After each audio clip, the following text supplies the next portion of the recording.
A few years ago, Studio Ghibli did something unexpected and new for them when they asked Dutch animator Michael Dudok de Wit about the possibility of producing a feature film of his. The result was The Red Turtle, the first time the beloved Japanese animation studio produced and collaborated on an outside film.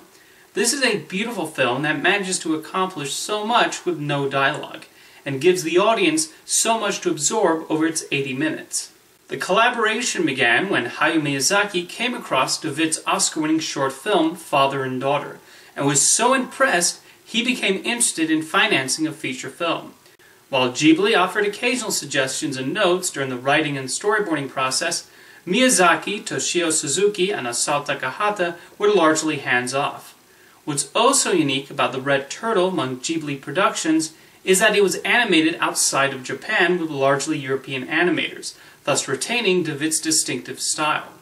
What's particularly captivating about The Red Turtle is the decision to not use any dialogue through its entire runtime. At a few points in production, de Wit did consider adding dialogue to explain a few things, before realizing that no words would be better, as it would add a universality to the story. As de Wit explains on the Blu-ray bonus features, having dialogue would have given the characters an immediate nationality, which he felt would be distracting. Instead, it's all about the visuals, and they are absolutely astonishing. There's a subtlety and nuance to how the main character is animated, and even though he does not say a single word, it's not difficult to understand his emotions as he tries to live his life or escape this island. We really don't need to know more beyond he's stuck on an island. De Wit's simple illustrative style fits this island and the ocean waves surrounding him, as you get a real sense of how limited the resources are. The large majority of The Red Turtle mostly consists of this man trying to figure out his next game plan, and it's completely riveting. As for the titular turtle, there's an immediate intrigue the moment she shows up and affects his escape. Is she actually trying to stop him from leaving the island, or is she playing? Or maybe even attempting to give him some companionship after he's been alone on that island for so long. Whatever the reason, the man's frustrations at this turtle are also understandable. We, the audience, may have some idea of her motivations, but he certainly doesn't. It's a credit to de Wit and his animation team that his emotional responses prove pivotal in showing his character development. The movie eventually takes an interesting turn when a woman is introduced, and they slowly but surely fall in love.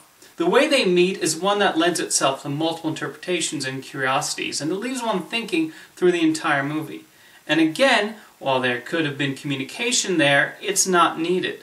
The scenes between the two are absolutely lovely, and the chemistry is definitely strong. The romance that blossoms is not one out of desperation on the man's part, but there is an interesting connection formed there. The love story feels really genuine, and that might be because of the lack of dialogue, or even the limited material possessions of the two leads. There's nothing to distract them as they bond closer together. The Red Turtle also makes the choice of having any antagonistic forces be nature, rather than creating some forced fight between these two. There is a pureness in their relationship, and there is not a rush to answer the questions that might arise from this partnership. Instead, de Wit leaves the floor open for us to gain ideas and make us think about how we live our own lives. I cannot help but think of another movie about young lovers on a desert island called The Blue Lagoon. That film also tried to explore what might happen were a romance to occur between two people separated from normal society. However, that movie was more interested in exploring sexuality and also fell apart due to its corny dialogue. It's amazing what The Red Turtle can accomplish by not having the characters talk, and instead creating a connection with mere glances, and creating a simple human connection without even a hint of hormones. Eventually, the film shifts focus and becomes about the son. Here is someone completely raised on this island with only his parents as his teachers.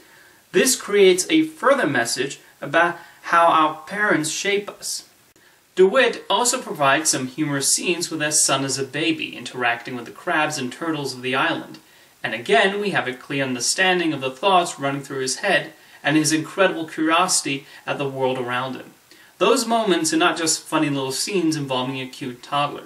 They define his personality and give the first indications of what he'll do later on as an adolescent. I mentioned the animation before, but I also want to give special attention to the use of sound in the film. There's a soothing quality to the sound effects, with the splashing of the water and the wind flowing through the trees on the island. It becomes easy to just relax and let the combination of visuals and sound effects wash over you. The sound effects also get intense when need be, especially in the opening scene and later on when a storm hits the island. Laurent Perez Del Mar's score is absolutely beautiful, going for an operatic approach. The film is not wall-to-wall music though, as when the score pops up, it feels earned. The use of color is also magnificent. It adds to the painted quality of the red turtle, and there are even scenes that are in black and white. We really get a sense of the island's atmosphere. I also have to commend the pacing. It's a leisurely paced film, but never boring. At 80 minutes, De Wit includes just enough story and character growth, and it's the perfect length. Among the Oscar nominees for the Best Animated Feature of 2016, most of the attention was understandably on Zootopia, Moana, and Kubo and the Two Strings, which are all great films and deserving of their acclaim. However, The Red Turtle is my favorite of that year's nominees, and watching it again recently, I found even more to admire about it, as I was whisked away on its journey. Each of the three main characters have wonderful and distinct arcs, and the film leaves us with a lot to think about, especially regarding the titular Red Turtle. As you may have noticed, I did not talk too much about the individual plot points, even though the film is already 2 years old. That's because, for those of you who have not seen The Red Turtle yet, I hope you discover its beauty for yourself. Give this stunning film a watch if you haven't yet, and please come back and let me know what you think. See you next time.